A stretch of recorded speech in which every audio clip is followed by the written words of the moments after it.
یزید کون تھا؟ 1000 لڑکیوں نے خاوند کے بنا بچوں کو پیدا کیا، بیت اللہ کو آگ تک لگ گئی۔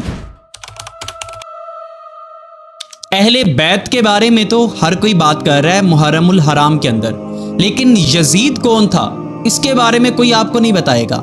آپ سمجھتے ہیں کہ صرف واقعہ کربلا سب سے بڑا سانحہ تھا جو یزید کی وجہ سے رونما ہوا، لیکن ایسا نہیں ہے۔ اگر آپ ایسا سمجھتے ہیں نا تو پھر آپ یزید کے بارے میں بہت کم جانتے ہیں۔ یزید کا دور حکومت 3 سالہ عرصے پہ محیط تھا۔ ان 3 سالوں میں کربلا میں ہونے والا ظلم واحد ظلم نہیں تھا جو اس کی وجہ سے ہوا، جو اس کے حکم پہ ہوا۔ 62 ہجری میں جب اسے مدینہ سے ایک بڑی بغاوت کی خبر ملی تو اس نے ایک بڑا لشکر مدینہ کی طرف روانہ کر دیا، اور اس لشکر کے سپہ سالار کو یہ ہدایت دی گئی کہ پہلے مدینہ کا گھیراؤ کرنا، پھر ان کو بات سمجھانا، اگر وہ سمجھ گئے تو ٹھیک ہے ورنہ ان پہ حملہ کر دینا، اور حملہ کرنے کے بعد جب تم ان پہ قابو حاصل کر لو نا تو پھر 3 دن مدینہ کو مباح کرنا۔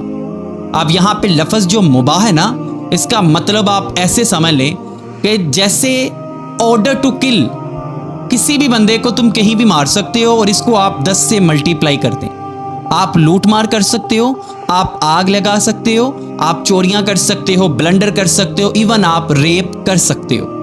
اور ان 3 دنوں میں 11,000 قتل ریکارڈ کیے گئے جو اس یزید کی فوج نے کیے تھے۔ ان میں صحابی رسول، ان کے گھر والے، ان کے اہل و عیال سب شامل تھے۔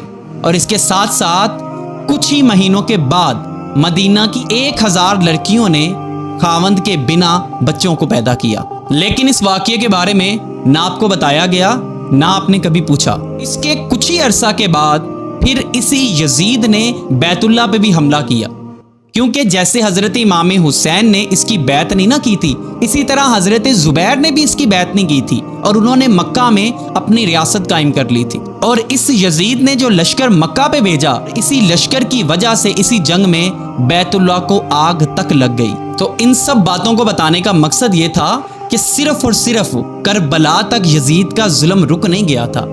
اس یزید نے نہ مکہ کو چھوڑا نہ مدینہ کو چھوڑا۔ تاریخ پڑھو، تاریخ چیخ چیخ کے بتاتی ہے کہ سچ میرے اندر چھپا ہے۔